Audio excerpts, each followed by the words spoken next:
Here are some pots you saw me pull out of the kiln recently. But the question is always, what are they for? And I just lose them when I give them the history of it. So now, I just tell them they are for watering plants. I've got a kiln opening for you today. Actually, 2 kiln openings. Okay, I made these about in much larger sizes, 5 or 7 of them, and this was 5 years ago. I didn't know how to glaze them at the time. The few I did glaze, I got wrong, so I'm glad I waited. I got it almost right now, still a little fine-tuning today. Okay, wait till you see what's in the kiln today. It is not only what's in the kiln today, but this is an interesting kiln stack, in that I've got 2 half shelves, and one down there going that way, and the other one here going this way. So we had one really tall piece with a handle sticking up, and then other tall pieces. Okay, let's see what's in the kiln today. Well, there was this extra space up here, and we managed to use it. I still had a couple plates left over from the dinnerware set that I did last winter. Actually, this one's a sample in that it is on the black clay, number 266.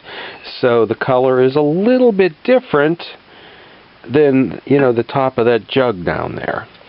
And then we had a little space here, so I always make, and I have 2 small items at different sizes, just specially to fit into that space. And okay, Rooster Hill pottery, there's one of our roosters. I did that in a shorts video somewhere. So you can see the shelf there now. You can see the shelf that fit up here. But what's interesting, it is what is underneath.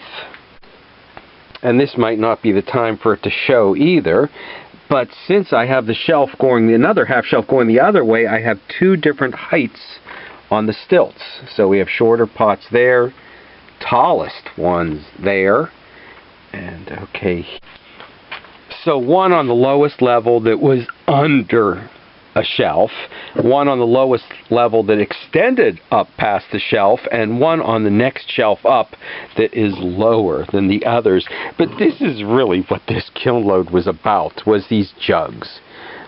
Series of jugs, this time with a decorative technique I use where I put a band of white slip and then trail the black and then swipe through it with a rib while the pot's turning.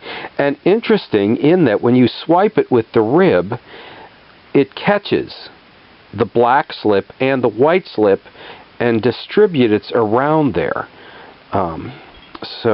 Interesting technique. I did that once in a video. I think I called it Trick or Technique. And is one more respected than the other. You know, on this, let me reach over my shoulder before we pull this next one out. I, in the last firing, experimented with leaving some raw clay. Now, on the ones that were decorated, like here, that was a mistake. But I tried it out on the small ones first.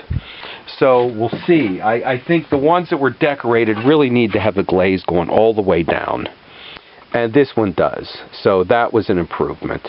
I, experimented on the small pieces. And you can see here better how that, one clear swipe of the rib that cut through the slips and distributed the black slip around the edge. So it kind of highlights that decorative element. And here I've got the placement of the blue on the top just perfect. It comes down to right above the decorative part. Well, it looks better on this side. We won't say the other side's perfect. Or maybe it's somewhere halfway in between. I like it. But with the decorative ones, yeah, the glaze needs to come all the way down. That was a mistake on the others. So, this is a big deal. These are bigger pots. I think sometimes the reason people are getting bubbles and pinholes is because of uneven stacking of a kiln. That's why I put those extra shelves and pots on the top. When I've done this before with you know, the big pots on the top and no shelves, and then maybe a small shelf on the bottom, parts of the kiln would fire differently. So I'm also striving for an even distribution of the kiln stack. That being said, I always have it a little tighter where the cone is and the shut-off cone, and looser at the top and at the very bottom of the kiln, because they're usually naturally cool spots. And okay, back to our production where I got the sea mist absolutely perfect here. I should put a hydrometer in it and get a reading, but it doesn't. That might not work, because on a thin pot and a small pot, it absorbs the glaze differently than on a big one. Okay, another one of those jugs, and this time, I think a couple videos I demoed how I drew a pencil line to think about where the glaze should come to, and I think I'd penciled it here. But when I glazed it, I decided, you know, I had got the proportions wrong. And I had some test pieces to look at, so I brought it up to there, and I think the proportions here are right. Very interesting. These, I forget what all these jugs were for, the French, Mediterranean, Provence. They were in earthenware. Mine are in stoneware, so they're more durable. And let's see, one more in this part of the kiln. Yeah, once again, the black slip combed through, and the sea mist, absolutely perfect. Oh, and I've decided that I leave the bottoms of my lids now unglazed, because it looked awkward with just a little bit of it glazed. And so there's that look at how we've got it stacked. I put that shelf back in.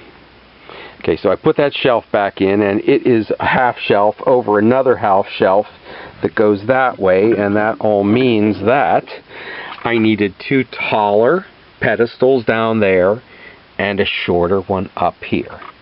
This was about getting as much in the kiln as you can, and an even stack for, you know, a good firing, consistent.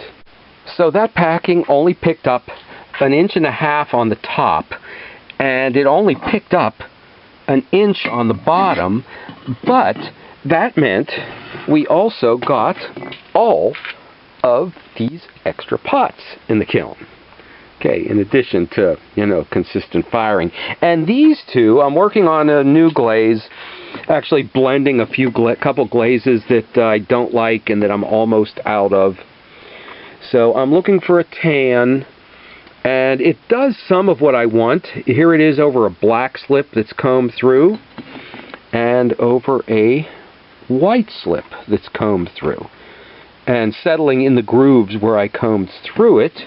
It's a little glossy, but it's actually better than, oh, here it is, on the bottom of this jug, that this was a little blandy tan, so I've got a ton of it, so I'm trying to change it up a bit, not scientifically, not by working with glaze theory, but by just dumping several glazes together in small batches until I do a large one. And before we look at the jug series and the total, here is what is in the bottom of the kiln. Here's that glaze I am trying to change up a bit. It's a bit glossy. And you know what? Here it is before. Okay, so I've got it on these two pots. I think I like it here better. So I'm still working on it. We'll see what happens. Yarn bowl. Okay, and there will be more of these will be featured.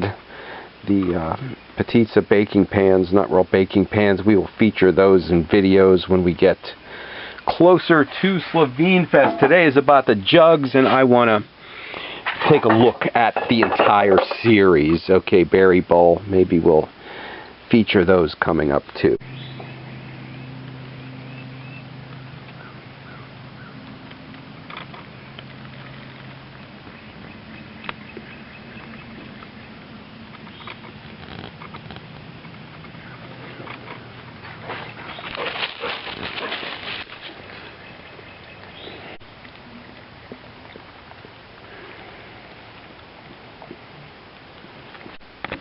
Another day, it is a Potter's Journal bonus feature, and this kiln load, we start off the same way we finish to the last. And some more of these mugs that I made a lot of them and haven't sold one yet, so oh, disappointing with that style. And some bigger pots. Here's something I've okay, what is it? Luminaria. We'll put a candle in that. But these last two firings were all about some big pots. Some big pots here. And, oh, how can I say how big this is? Well, let me reach over here and pull out a little honey jar. So there's the size. There's the size. I've noticed big-time potteries putting these at like $45. Actually, that's how much work is in them. So I don't get a chance to make too many big pots that people don't buy big pots. This would, I guess, be 75 or 100. Maybe I'd be happy to get 65 out of it. I love to make big stuff like this. Somebody, another potter I know, had a show in a gallery. Many, many big, beautiful pots. I remember him saying he didn't sell a single one. Okay, this is a lighter clay body too this time. Oh, it looks like it's maybe a reclaim. No, that's glaze down there. I did glaze the bottom and rub it smooth. Okay, I love this technique. I love this style. And I like what I'm doing now today too. And this time just a single half shelf in here, and we've got one of my pie plates with the sea mist and the base for the berry colander. And I think we're working our way down to more of the jugs on the bottom, another pie, and more of the bases for the berry colanders.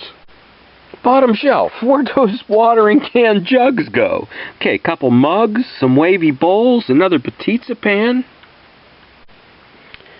So, what happened to the jugs? Well, here's one. I wanted to leave some raw clay in the middle and didn't get it exactly the way I wanted. Decided I'd better wash it off and try again. And for a good efficient firing, this big face jug just didn't fit in with the other pots. And before we test how those jugs pour, here's why I don't do the hydrometer reading. Here, the glaze is just too thick. Bigger, thicker pot absorbed more glaze than the first one out of the kiln. Smaller, absorbed less, that I said was just right. Both glazed on the same day. So, okay, victory lap. Now when they say, what's it for? They're for watering plants. You know, they might want it because it is beautiful, but that's not always good enough. So now they do have a use. They do have a use. And if they get thirsty out in the garden, okay, we've got the Spanish Patillo here for them here too. So, great victory lap for me. You know, this series of pots, there were so many other different ones too. I did them a few at a time over a long period, and then repeated it this past spring, the few that I didn't fire back 5 years ago.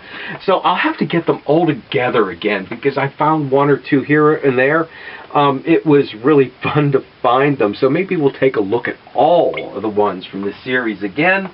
The next victory lap is on the 15-pound big flower pots. Maybe some couple strawberry jars too, just to test the waters to see if they crack or not. But before we have the victory lap, I have to make them, so stop back and see what's going on in the studio next week.